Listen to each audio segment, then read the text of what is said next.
అదే RTV app వార్తల్ని క్షణాల్లో చదివే అవకాశం ఉంటుంది. ఒక న్యూస్ పేపర్, ఒక టెలివిజన్ ఛానల్ మీ చేతుల్లో ఎప్పుడూ ఉంటాయి.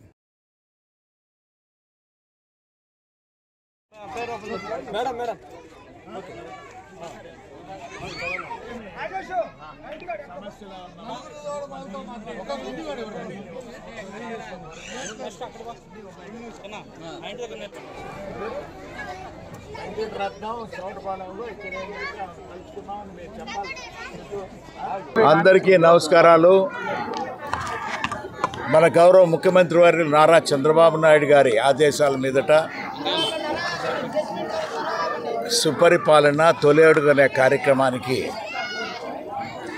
ఈరోజు దర్శి నియోజకవర్గంలో తూర్పు చెమటపాళెం గ్రామ ప్రాంతంలో సోదరి తెలుగుదేశం పార్టీ ఇన్ఛార్జ్ గారు దర్శి నియోజకవర్గానికి శ్రీమతి గొట్టిపాటి లక్ష్మి గారితో ఇక్కడ రావటం, సోదరు లలిత్ గారు కూడా ఈ కార్యక్రమాల్లో ఉండటం, పెద్దలు పాపారావు గారు, పిచ్చయ్య గారు, స్థానిక నాయకులందరూ కూడా ఈ సుపరిపాలనలో తొలి అడుగు కార్యక్రమంలో కూడా అందరూ కూడా పాలుపంచుకున్నందుకు సంతోషంగా భావిస్తూ, క్రిస్టియన్ పాళెం ఈ ప్రాంతంలో అయితే ఎస్సీ సబ్ ప్లాన్ ప్రకారము అన్ని రోడ్లు, డ్రైన్లు అనేది కూడా వేయటం కూడా జరిగింది.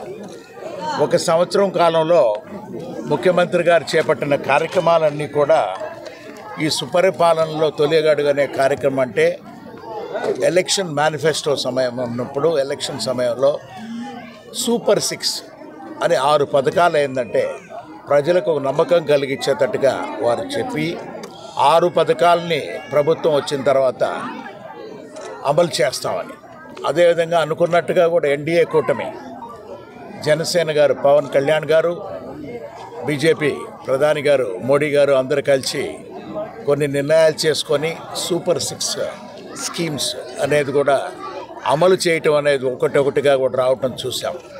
అందులో భాగంగా పెన్షన్ 4,000 రూపాయలు అనేది ప్రప్రదంగా కూడా జరగటం ఎంతో సంతోషకరమైన విషయం. అది ఇప్పుడు గడిచిన సంవత్సరంలో లెక్క వేసుకుంటే 48,000 రూపాయలు, పాతది ఒక 7,000 రూపాయలు కలిపితే 55,000 రూపాయలు అనేది పెద్దలు ఎన్డీఏ ప్రభుత్వం నుంచి ముఖ్యమంత్రి గారు చంద్రబాబు నాయుడు గారు నేరుగా పెన్షన్దారులకు ఇవ్వటం అనేది కూడా జరుగుతుంది. అదేవిధంగా దీపం పథకం అనేది 890 రూపాయలు ఒక సిలిండర్కి అనేది కూడా అందరికీ చెందటం కూడా వచ్చింది. సంవత్సరానికి 3 సిలిండర్లు ఇచ్చేటట్టుగా కూడా వారు ఆలోచన చేయటం అనేది కూడా ఒక గొప్ప విషయం.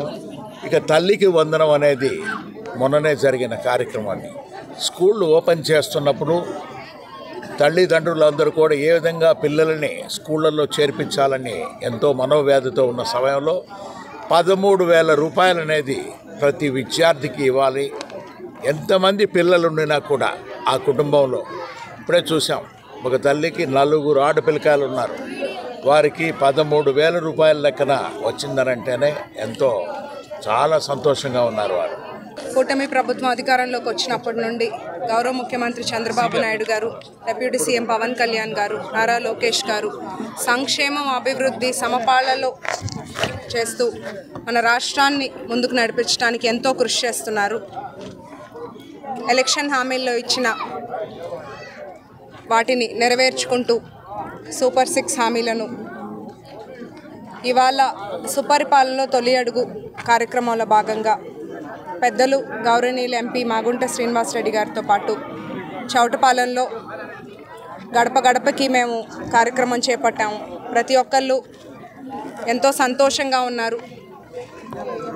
వారికి జరిగిన సంక్షేమం, అభివృద్ధితో పాటు ఇంకా జరగాల్సినవన్నీ, ఇక్కడ ఏమేమి సమస్యలు ఉన్నాయి కనుక్కొని నెక్స్ట్ 4 ఏళ్ళలో ఏం చేయాలి అని కనుక్కుంటూ ప్రతి ఒక్కరిని కలుస్తున్నాము. ఎప్పుడు కూడా చంద్రబాబు నాయుడు గారు ఒకటే ఆలోచిస్తారు, మన రాష్ట్ర భవిష్యత్తు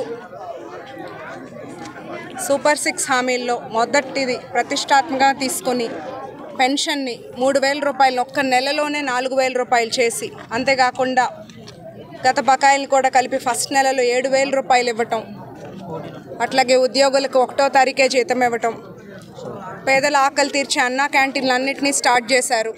తల్లికి వందనం మొదలైంది. దీపం 2 పథకం కింద గ్యాస్ సిలిండర్లు అందుతున్నాయి మహిళలందరికీ. రేపు ఉచిత బస్ ప్రారంభించబోతున్నారు. అట్లాగే అన్నదాత సుఖీభవ.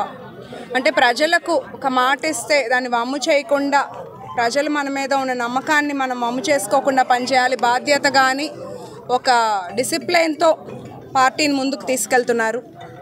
ఇవాళ ఉదయం రాష్ట్ర వ్యాప్తంగా ఎంతో ప్రతిష్టాత్మకంగా mega parent teacher meeting programme జరిగింది.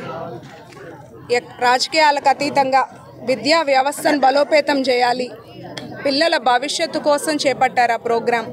స్కూల్ కిట్లో కానీ ఎక్కడా కూడా రాజకీయ నాయకుల ఫోటోలు రాకుండా విద్యారంగంలో సేవలు అందించిన గొప్ప వ్యక్తుల పేర్లు ఆ పథకాలకు పెట్టి, అంటే ఒక విద్యావంతుడు విద్యాశాఖ మంత్రిగా ఉంటే ఎలా పనిచేస్తారు అనే దానికి మంచి ఉదాహరణ లోకేష్ అన్న చూపించారు. తర్వాత దర్శి టౌన్లో అన్నా క్యాంటీన్ పనులు స్టార్ట్ చేసుకున్నాము. ఇవాళ సుపరిపాలన తొలి అడుగు భాగంగా సాయంత్రం పూట చౌటపాలెం సామంతపూడిలో పర్యటిస్తున్నాము. ప్రజలందరూ ఎంతో సంతోషంగా ఉన్నారు. మంచి చేసే ప్రభుత్వాన్ని ఎప్పుడు కూడా ప్రజలు వారి ఆశీస్సులు ఉండాలి, గుర్తించాలి. అట్లాగే ప్రజలకి ఆశీస్సులు మాకు కూడా ఉండాలని సందర్భంగా కోరుకుంటున్నాను. ధన్యవాదాలు. మరిన్ని వీడియోస్ కోసం ఛానల్ ని సబ్స్క్రైబ్ చేయండి. లేటెస్ట్ అప్డేట్స్ కోసం వాట్సాప్ ఛానల్ ని ఫాలో అవ్వండి. అండ్ లింక్ డిస్క్రిప్షన్ లో ఉంది.